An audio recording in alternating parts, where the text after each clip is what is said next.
Hi everyone and welcome back to National League Lowdown with me, Dan. As you can see, there's a full panel of us tonight. I'm joined by Craig. How are you, mate? You okay? Yeah, 3 really good games to go over tonight.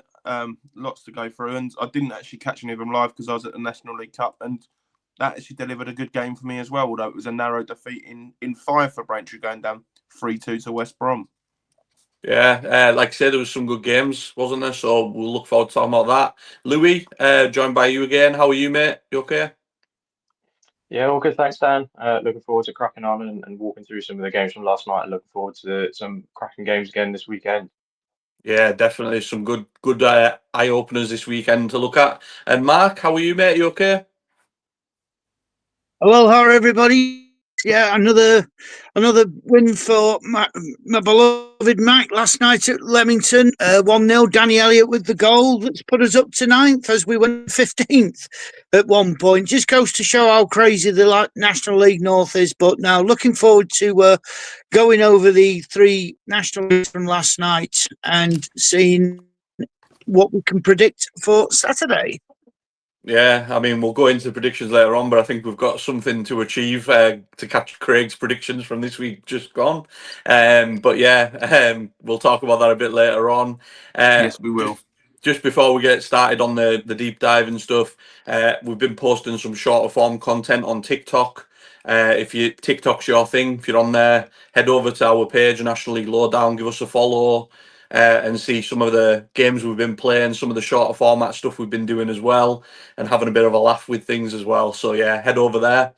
And obviously don't forget to like and subscribe while you're on here as well. Keep our podcast going strong. But yeah, so deep dive. So obviously the big game on paper, in my opinion, was York Boreham Wood, finished 2 apiece. Boreham Wood, really impressive still. They haven't lost since the opening day of the season. York seem to be, I don't know, they seem to be struggling a little bit at home at times. Louis, I'll come to you first, mate. Obviously, I know you watched the game. What did you make of it, mate? Yeah, like you said, a bit of a funny one, really. It was obviously the main game of the night, I think, considering where the 2 teams are. And Boreham Wood obviously came flying out the traps with Rush getting the goal in the first minute. And they looked fairly comfortable for most of the first half, I thought. I think Boateng had a chance for York about half an hour in, where he sort of went through clean on goal and didn't really make the most of it. But yeah, Boreham Wood were comfortable. I didn't think that they were troubled by York. I think York had a lot of possession, but just didn't really do much with it. A lot of sort of sideways passes without really penetrating or getting in behind. And then the goal from Newby sort of came at the best time for York on the stroke of half time. And that changed the game slightly because York came out and Alex Hunt should have scored and made it 2-1 to them, and then it's a different game. But no, full credit to Boreham Wood. I thought they were very, very good again. And they'll probably be feeling unlucky that they didn't come away with 3 points. Yeah, like I say, you look at Boreham Wood and Matt Rush now is on 9 goals for the season, only behind Manny D and Regan Linney. If you'd said that at the start of the season, obviously early on in the season, Norris was scoring for them. Sousa, Abdul Malik, they've got so much quality. We've talked about it previously. They can hurt you all over the pitch. So to go to York, get a result, like say, and be disappointed that they didn't get the win, I think it shows how far they've come so far this season. So massive credit to them. Mark, what did you make of this one, mate? Well, we're going to be quoting Gorilla. The irresistible force meets the immovable object, and they just came head to head. I mean, this is why you have to take. Yeah, I mean, everybody was taking York City seriously right from the get go, but Boreham Wood. I mean, we waxed lyrical about Luke Garrett and so well. He can get a team full of confidence, especially when you go up to York. And as Louis said, Matt Rush scores in the first minute, and they're wondering what to do. But it goes to show what options Boreham Wood have. Every other club has got options as well, but Luke Norris, Matt Rush, the brilliant Abdul Malik. He is really growing on me. Abdul Malik is so good, so good.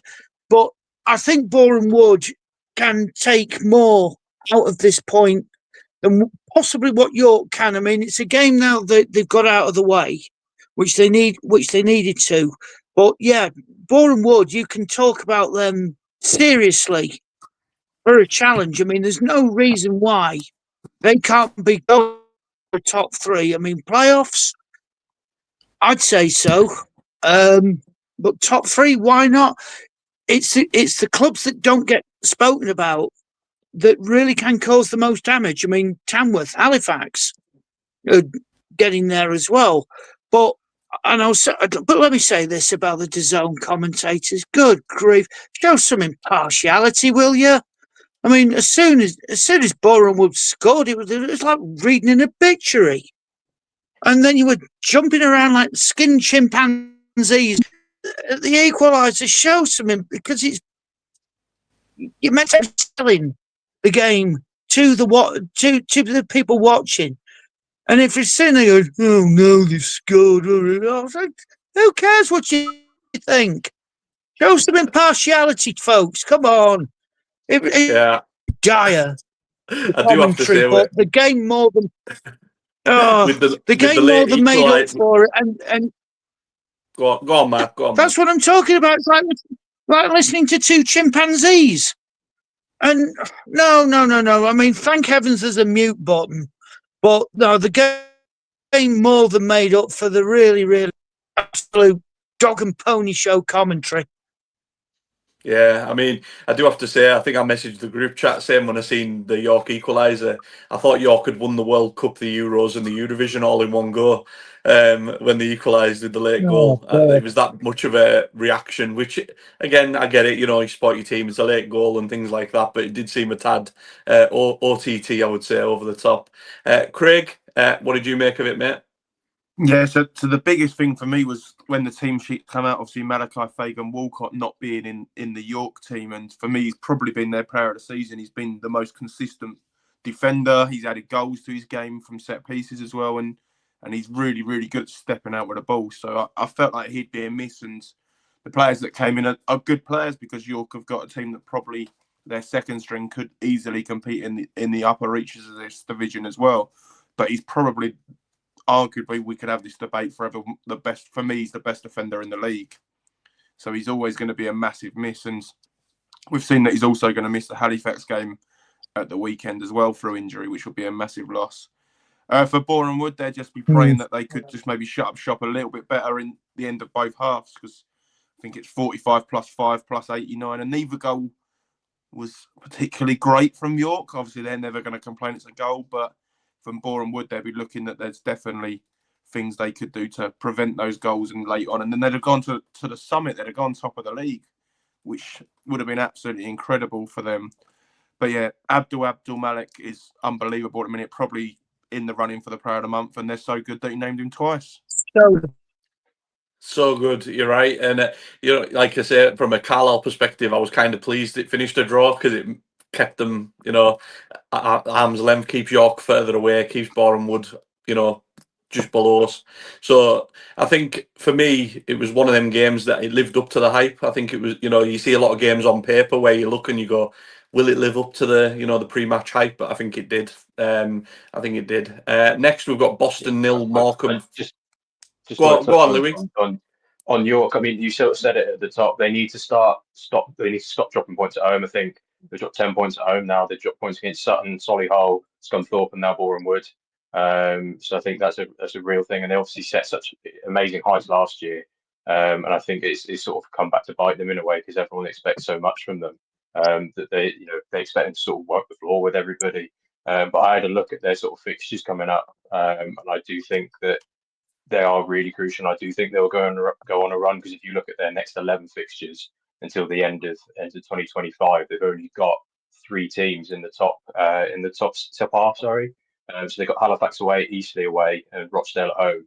And apart from that, they've got the likes of Morecambe, Truro, Sutton, Boston, Aldershot, all the sides, bottom half, 8 teams. So I really do think they do need to pick up, but I do think that they will go on a big run soon and could sort of march up that table even more. The one thing I would say just to that, Louis, is I think the teams they've been struggling against though are those teams. Like like you say, they lost to Solihull at home. They beat Carlisle 5-0. I think the better teams is where they raise the game. I worry for them against the teams that have a low block, that go to their ground, set up to defend, hit them on the break, and I worry for them in them games to see. But like I say, it's not out of the question that they can go on some mad run that'll take them, right up to the top bit of the table. We'll see what happens, but I do worry for them against the lesser teams, I would say, just because of obviously what's happened so far. But yeah, next we've got Boston 0, Morecambe 4. I watched the majority of this game. For me, Morecambe took the chances, played some good stuff, living up to what the manager has told us. They're going to play some attractive stuff. For me, it was more about Boston. Boston was so poor. Like they couldn't string two passes together. They had one shot in the first half. They had a couple in the second half, but didn't really threaten whatsoever. You could hear a pin drop in the stadium, like to the point where even when the commentators were quiet, you actually heard a Boston supporter shouting, "We're playing in yellow, man," because they couldn't string two passes together. Like they couldn't pass to each other. They just kept giving the ball away. You could hear him loud at top of his lungs, "We're playing in yellow, man," like that. And even obviously friend of the podcast Dave on commentary, I think he heard it as well, because there was kind of like a little bit of a chuckle there. So yeah, for me, Boston, more questions than answers. I can't work them out. They seem to pick up some good results, but then they have absolute horror shows like this. Morecambe, is it are they steadying the ship, or is it just a bit of a flash in the pan and they'll revert back to type at the weekend and maybe lose again? Obviously, time will tell. But massive result for them. Massive result. Still not sure what they gave the penalty for. Obviously, we've talked about the zone and things like that, but the coverage doesn't quite show a replay. So the whistle went. No one really knew why he'd gave a penalty. I think they assumed it was a handball, but it looked, if it was, it didn't look like a handball. It wasn't a standout offence. There was a couple of decisions in there, but you can't argue Morecambe didn't deserve it. They were comfortable, even like at 2-0. Boston didn't look like come back into it, but once they got the third, straight after half time, it was game over, and Morecambe just seen the game out well. Made some changes. Obviously, they've got plenty of players to choose from, like Mark mentions. So yeah, massive credit to them. Let's see if they can steady the ship and get on a bit of a run now. Craig, what did you make of this one, mate? Yeah, I think for Morecambe, it was a perfect time to play Boston. Obviously, played a very competitive game against Scunthorpe. They're absolutely ravaged by injuries at the moment. They couldn't get an 18 out. I think they were down to 16, 17, and I think some of them probably wouldn't be in the manager's thoughts as much. So that they're really struggling for a squad. They're got a bit of an injury crisis. They had to play a very competitive game on Saturday. I know everyone played on Saturday, but when you're in an injury crisis, you feel it so much more as well. There's less chance to rotate. And yeah, for Morecambe, I think the 0 next to Boston is probably bigger for them than the actual 4 against their name in this sense. They managed to get a clean sheet, and that will give them a big boost. Obviously, they've replaced Archie Mayer with Jamal Blackman, and he's come in and got a clean sheet, and that might just give them that boost going forwards. And me and Mark had a conversation earlier about them not getting too high, but the way they're feeling at the moment, they were low with their club nearly going at existence, then they were up again, and then they've struggled with performances. They've watched their team get battered for a few weeks, and now they've got a result. They're on a bit of a roller coaster of emotions, but they're looking to enjoy the highs, and it's becoming closer to the end of October, and maybe a very, very small chance he wasn't knowing what he was talking about all along. Yeah, a lot of people will be looking foolish if by the end of October we're all singing his praises, and like I think Mark mentioned it about them playing like 1970s Brazil. So Mark, I'll come to you next. What did you make of this one?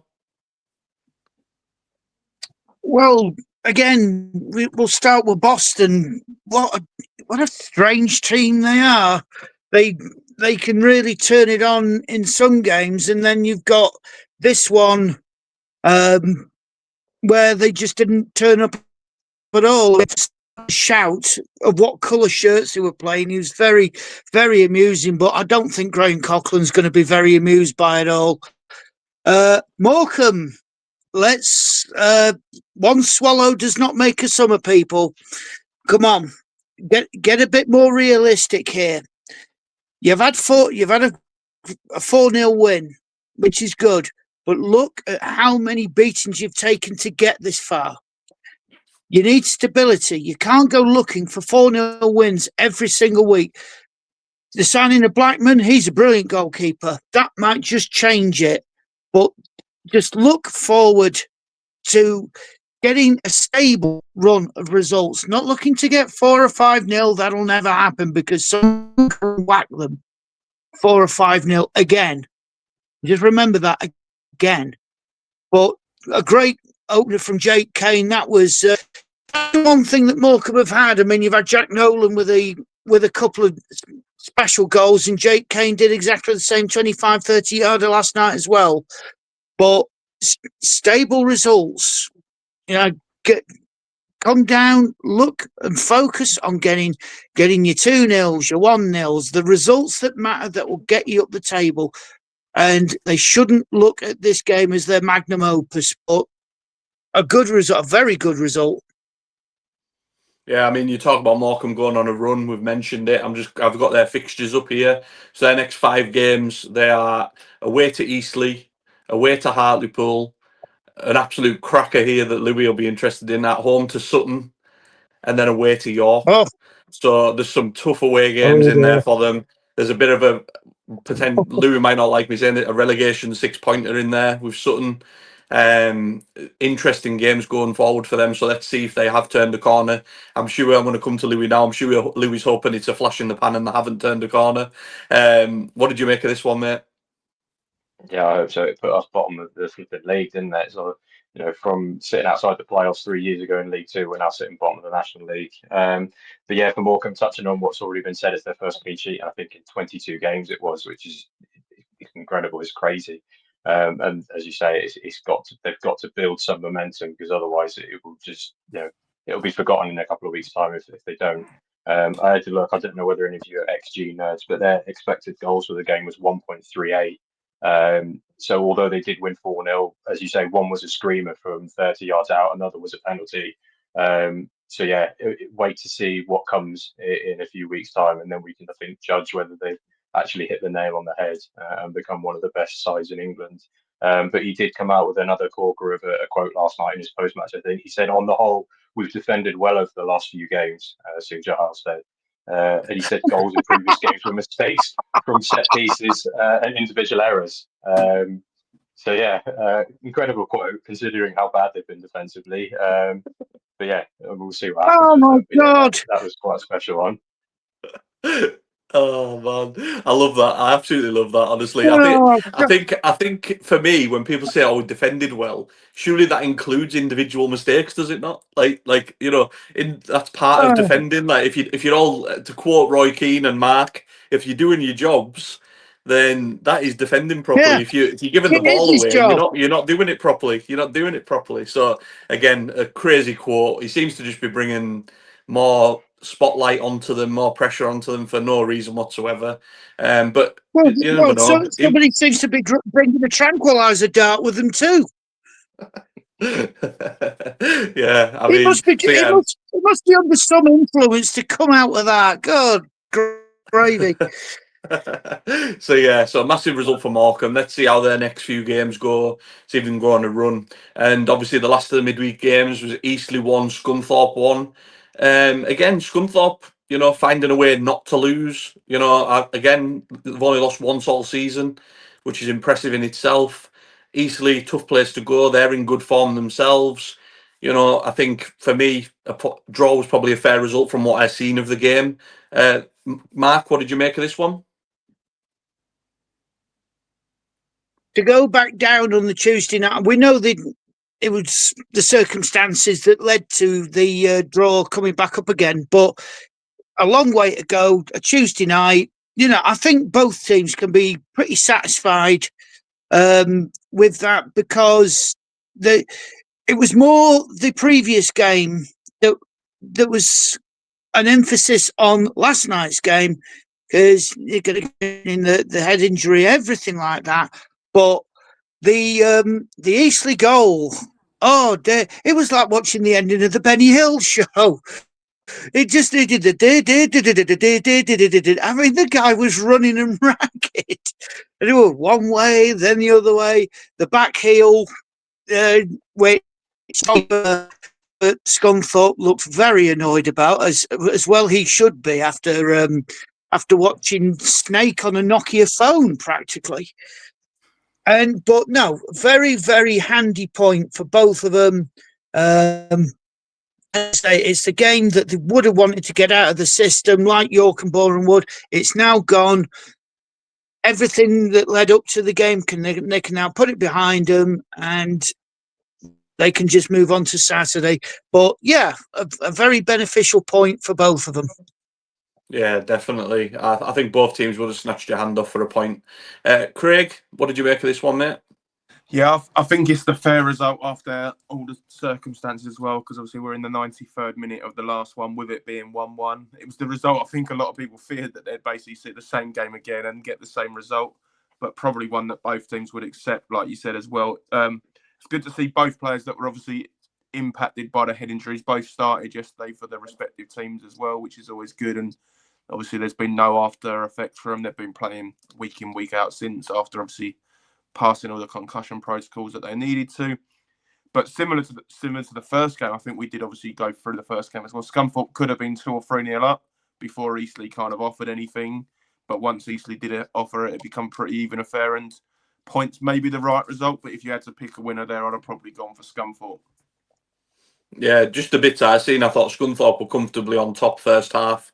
Eastleigh come into the game late on, maybe last half an hour, I would say, maybe came into it, and obviously got the chance. And to me, I know Mark was saying it was like a funny goal, but I thought it was a really clever back heel, to be fair. Good finish, very clever finish. Zola-esque. Yeah, very, yeah. If that was in the Prem, they'd be showing that all over TikTok and all the social medias and stuff. Really good finish. Louis, what did you make of this one, mate? Yeah, I mean, looking at overall from a Scunthorpe perspective, obviously the last 2 games they picked up a point at Boston and picked up a point at Eastleigh, which when you look at the league table and you look on paper, Scunthorpe fans might think, oh, considering the position they're in, considering they've only lost once this season, they might think they want more from the game. But then at the end of the day, they've been to Southend and York already and got 3 points from those games. So on the balance, balancing out the points, you probably would have taken 8 points from those 4 away games. So yeah, overall, I think they'll be happy with it. Going back to XG again, one of my favourite things. Scunthorpe, I think, are the biggest overperformers of it. I think, but when you've got Whitehall, you've got Howe, and you've got Roberts, you can put XG in the bin really from Scunthorpe's perspective, because they will finish loads of chances from anywhere. Great attacking players, and it's one of the main reasons why they're absolutely flying at the moment. And similar to York, I did look at their fixtures coming up as well. And they've got exactly the same thing. They've got 3 of the top half in the next 12 games. They've got Dale away, Tamworth at home, and Hartlepool away. So they could, again, if they get their systems right and they keep motoring, they could really fly again. Yeah, I think for me with Scunthorpe, we talked about it with Boreham Wood, didn't we? York's the same. I think Carlisle, they've got so much attacking talent that they're bringing people off the bench that can just hurt you all over the pitch. And I think it shows. I think time will tell with injuries and things like that. But while they've got that full attacking line, I don't think anyone will be wanting to play Scunthorpe anytime soon, to be perfectly honest. Stella's Fleming as well. What was that? Sorry, Mark? Stella's Fleming as well, they can count on. Yeah, they've got so many. An embarrassment of riches. Yeah, it is. So that's it for the deep dive. Obviously, there was only the 3 games. I know there was National League Cups and things like that, but we don't really talk about the cup that shall not be mentioned really on here. No, we've been knocked out of that, of course. Yeah, no one cares about that except Craig when he was at the game, obviously. But yeah, we're going for the Guinness World Records of 3 threes, I think, after we've had it last night. For 3 threes out of 4 games. So yeah, we're going for that at the moment. That is pretty impressive. It was like Aldershot at the start of the season with the 3-2s, wasn't it? Value for money. Yeah. Value for money, mate, all the time. So obviously that's it for the deep dive. We're going to go into predictions for the weekend now. Craig, you've got a massive smile on your face there. Let us know the scores on the doors. Tell us how far behind I am of you. Yeah, so last week, obviously, 15 fixtures in game week 15. I managed to get 5 of them perfect. Obviously, we spoke about the 4 on the last one, and I got Eastleigh Scunthorpe perfect last night as well. And then I had Boreham Wood to win 2-1, so I was not robbed as such, but that extra 5 points was taken away to me, and I think that ended up in your hands, didn't it, Louis? That extra 5 points last night. You had that one, and I think Mark did as well. Yeah, I think they both did. Yeah. Yeah. I did the gap indeed. didn't close as much as I wanted it to Louis, but it closed significantly, shall we say. So the guests are still top on 229. Louis second on 226. Me and Dan both broke the 200 mark, and I've jumped into third. I'm on 205, Dan's on 201, and Mark's on 175. So 54 points from top to bottom. But as we've seen, I gained 20 points on the guests this week. A good week, you can close the gap up quite nicely, and some good fixtures to call this week as well, I reckon. And we fixed it this week because there's no guest. We're gonna have Ryan Right. doing the predictions. Ryan is our boss, the owner of the deck. He's the boss, so he's gonna do his predictions. So hopefully he'll do as badly as possible, give us a chance to close the gap again. But yeah, there is some cracking games like Craig mentioned, so it'll be interesting. I think we could have a bit of a variety of predictions. So we'll start with the early game. With game number 1. Yeah, we'll start with the early game. We've got Halifax York. Mark, I'll come to you first. What have you got for this one? Oh boy, that's going to be a great one to watch. But I think momentum is going to carry York to the victory, but a 2-1 victory at that. Sounds good. I've also gone 2-1 York. Sadly for Mark. For God's sake. I just think York are better away from home, like we mentioned earlier on. If it was the other way around, I'd maybe think Halifax could nick something, but I've gone for York 2-1. Louis, what have you got for this one? I was very, very close to going 2-1 York as well, but I think given that York played in midweek, the work they put in last night, I've gone 2-2. Yeah, I can see that, mate. I can absolutely see that. Craig? Yeah, 2-1 to Halifax. To Halifax. Oh, nice. Yeah. We talked about form. Getting back on side there, Craig. They lost to Truro, but I think they're one of the form sides in the league at the moment, and Truro away is going to take a few scalps. Yeah, so true. I think it's a bump in the road, and I like what I see from Halifax, despite usually predicting them to lose. So maybe if they do lose this one, they might not come after me so much in the future weeks when I back them to lose. Don't count on it. Yeah, I wouldn't count on it either. Next, we've got a really interesting game actually down the bottom of the table. We've got Braintree against Altrincham. Altrincham seems to be in free fall at the moment. Braintree struggling as well. Craig, I'll come to you first, mate. Obviously, your team. What have you got for this one? Yeah, going more as a spectator for this one. I'm not on commentary this weekend, and I think it's going to be quite a dull game where two teams are scared to lose. So I don't put them in very often, but I'm going 0-0. Interesting. Everyone's got to try and get a 0-0 in somewhere. Mark, what have you got for this one? Not me. Out of the two, they're going down to Braintree a couple of times when I did live in the Essex area. They've got a special place, and they'll have an even more special place in my heart on Saturday where they win 2-0. Louis, what have you got? I said 1-0 Altrincham. I think it's crazy that this could be quite a dire game, and I think Altrincham will just edge it 1-0. Yeah, I think it could be quite a dull game as well. I've gone 1-0, but I've gone 1-0 Braintree. So cue the 4-4 that's going to happen now. Yeah, 100%. Yeah. I'll take it. Yeah, 100% going to be a 4 apiece. Worldies scored from left, right, and centre. It'll be the most exciting game of the weekend after we've said that. But yeah, he's running on the pitch in 94th minute. Yeah, John Akinde has finally broke his duck, got a goal. Craig's on the pitch. I hope so. Yeah. Next, we've got Eastleigh Morecambe. I'll go first just so it doesn't look like I'm copying answers or anything. I've gone 3-1 Eastleigh. I think Morecambe, I do think personally, just my opinion, last night was a flash in the pan. I don't know if they're going to turn it around fully. I think Eastleigh are in good form. So 3-1. Louis? Yeah, talk about copying answers. I've gone 3-1 Eastleigh as well. I echo what you said. I just think it's a bit of a flash in the pan. I hope it's a flash in the pan for Morecambe as well, for our sake, but I do think it will be 3-1 Eastleigh. Yeah. Mark? Morecambe rely on just that one result at all, but it's going to be 2-1 Eastleigh.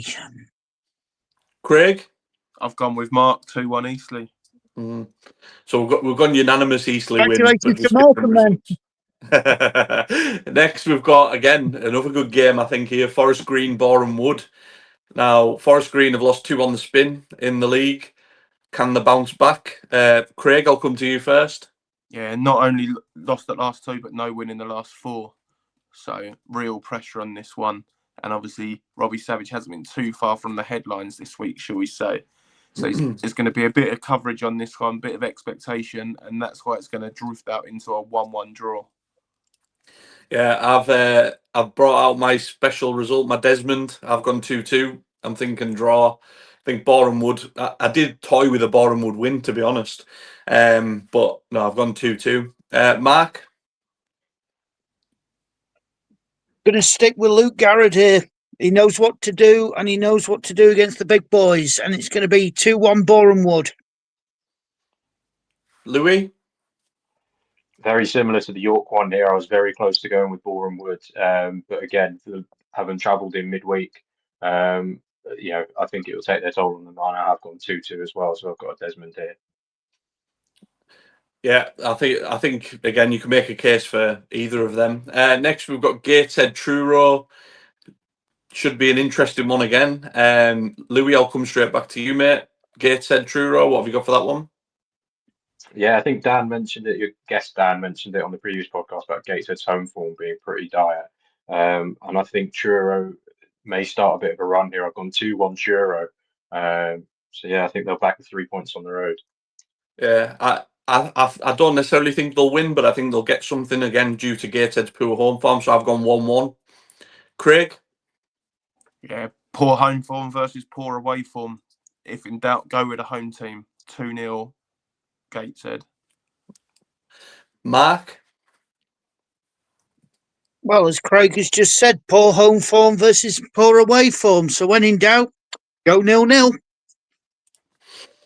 Yeah, could possibly be. Next, we've got Hartlepool against Solihull Moors. Again, I don't know if this one inspires a lot of excitement, but again, cue the 4-4. Oh. But Mark, what have you got for this one? Well, the way Hartlepool at the moment, I mean, they're an absolute mess, a complete and utter dog and pony show. Solihull want to impress under Chris Millington, and that's who will get the result. But it's only going to be on Craig? What was the score? Sorry, Mark. 1-0 Solihull. Yeah, I'm agreeing with the outcome, but I'm going to add a goal each on each side. 2-1 Solihull. I've gone 1-1. I'm just thinking Hartlepool have to change something at some point. They have to get something. Stop the rot. Yeah, the chairman. Louis? Yeah, despite scoring 3 against us on Saturday, I think that was more down to our poor defending. So I think it's going to be 0-0 this one. I toyed with 0-0 for that one as well, but I changed it. Next, we've got Scunthorpe Aldershot. I'll go first. I've got 3-1 Scunthorpe.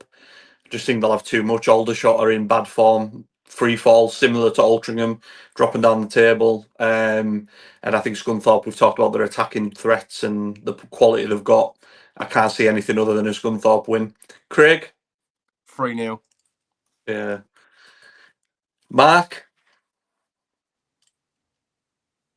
With Craig, 3-0 Scunthorpe. And Louis? Make it a hat trick, 3-0 Scunthorpe. Yeah. Pretty unanimous. Well done, Aldershot.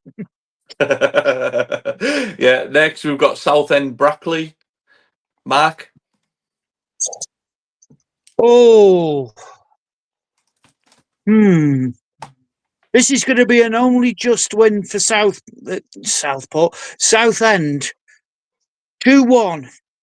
And Connor Hall is going to score. Louis?